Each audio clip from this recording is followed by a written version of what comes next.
ಬೆಂಗಳೂರಿನಲ್ಲಿ ರೌಡಿಗಳ ಉಪಟಳ ದಿನದಿಂದ ದಿನಕ್ಕೆ ಹೆಚ್ಚಾಗ್ತಾ ಇದೆ. ಹಳೆ ದ್ವೇಷಗಳ ಹಿನ್ನೆಲೆಯಲ್ಲಿ ರೌಡಿಗಳು ಅವರವರೇ ಹೊಡೆದಾಡ್ಕೊಂಡು ಸಾಯ್ತಾ ಇದ್ದಾರೆ.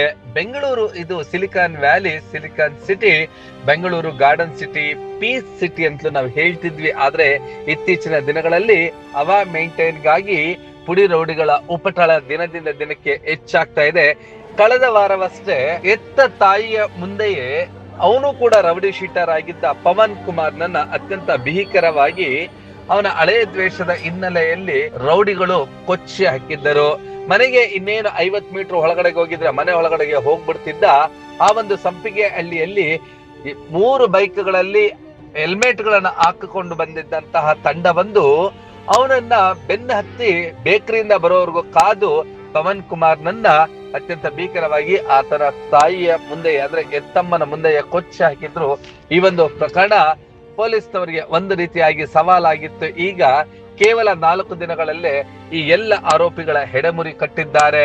ಅಂದು ಅವರ ತಾಯಿ ನನ್ನ ಮಗ ಹೇಳ್ತಿದ್ದ, ನನ್ನ ಮಗ ಮುಖ್ಯವಾಹಿನಿಗೆ ಬಂದಿದ್ದ 2023ರಲ್ಲಿ DJ ಹಳ್ಳಿಯ ಕಬೀರ್ ಕೊಲೆ ಪ್ರಕರಣದಲ್ಲಿ A5 ಆಗಿದ್ದ, ಅಂದ್ರೆ ಮುಖ್ಯವಾಹಿನಿಗೆ ಬರೋದಕ್ಕೆ ಎಲ್ಲ ರೀತಿಯಾಗಿ ನಡ್ಕೊಳ್ತಿದ್ದ.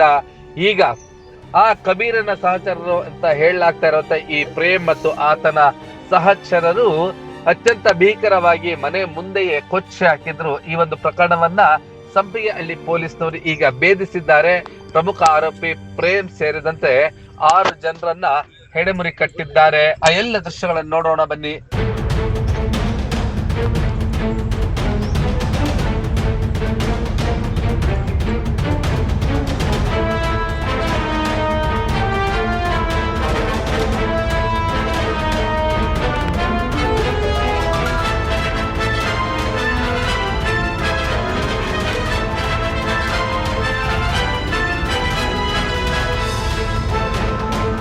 ಹೌದು, ಹೀಗೆ ಹಾಸಿಗೆ ಮೇಲೆ ಮಲಗಿರ್ತಕ್ಕಂತ ಪ್ರಮುಖ ಆರೋಪಿಯ ಹೆಸರು ರಂಜಿತ್. ಇವನು ಪವನ್ ಕುಮಾರ್ನ ಕೊಲೆ ಪ್ರಕರಣದಲ್ಲಿ ಭಾಗಿಯಾಗಿದ್ದ.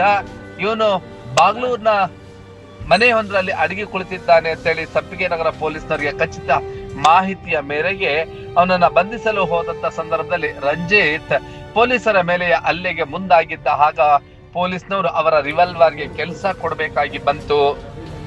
ಅವರು ಆರಿಸಿದ ಗುಂಡಿಗೆ ಈಗ ರಂಜಿತ್ ಸಿಕ್ಕಿ ಬಿದ್ದಿದ್ದಾನೆ. ಅವನ ಜೊತೆ ಇದ್ದಂತಹ ಪ್ರೇಮ್, ಹಾಗೆಯೇ ಕಾರ್ತಿಕ, ಪ್ರವೀಣ್ ಕುಮಾರ್, ಅರುಣ, ವೇಲು, ಹೀಗೆ 7 ಜನರನ್ನ ಸಂಪಿಗೆಹಳ್ಳಿ ಪೊಲೀಸ್ನವರು ಪವನ್ ಕೇಸ್ಗೆ ಸಂಬಂಧಪಟ್ಟಂತ ಪ್ರಕರಣದಲ್ಲಿ ಬಂಧಿಸಿದ್ದಾರೆ. ಅಂದ್ರೆ ಇವರು ಯಾವ ರೀತಿಯಾದ್ರೂ ಕೊಲೆ ಮಾಡಿರ್ಲಿ, ಪೊಲೀಸರು ಹೆಡೆಮುರಿ ಕಟ್ಟೆ ಕಟ್ತಾರೆ ಅನ್ನೋದಕ್ಕೆ ಈ ಪ್ರಕರಣಗಳು ಸಾಕ್ಷಿ ಆಗತ್ತೆ. ಇನ್ನು ಸ್ಥಳಕ್ಕೆ ಭೇಟಿ ನೀಡಿದಂತ DCP ಅವರು ಮಾಹಿತಿಗಳನ್ನ ಕಲೆ ಹಾಕಿದ್ದಾರೆ. ಈ ಒಂದು ಪಾತಕಿಗಳಿಗೆ ಕಠಿಣವಾದಂತ ಶಿಕ್ಷೆಯನ್ನ ಕೊಡಿಸಬೇಕಾಗಿರುವಂತ ಜವಾಬ್ದಾರಿ ಸ್ಥಳೀಯ ಪೊಲೀಸ್ನವ್ರದ್ದಾಗಿರುತ್ತೆ, IO ಆಗಿರುತ್ತೆ. ಇವರಿಗೆ ಕನ್ವಿಕ್ಷನ್ ಅನ್ನ ಕೊಡಿಸ್ಲಿಲ್ಲ ಅಂದ್ರೆ ಇವರ ಉಪಟಳಗಳು ಹೀಗೆ ಮುಂದುವರಿಯುತ್ತೆ. ಒಮ್ಮೆ ಜೈಲಿಗೆ ಹೋಗಿ ಬಂದ್ರೆ PhDಯೋ ಅಥವಾ ಡಿಗ್ರಿಯೋ ಮಾಡ್ಕೊಂಡು ಬಂದಂತೆ ಭಾಸವಾಗುತ್ತೆ ಇವರಿಗೆ.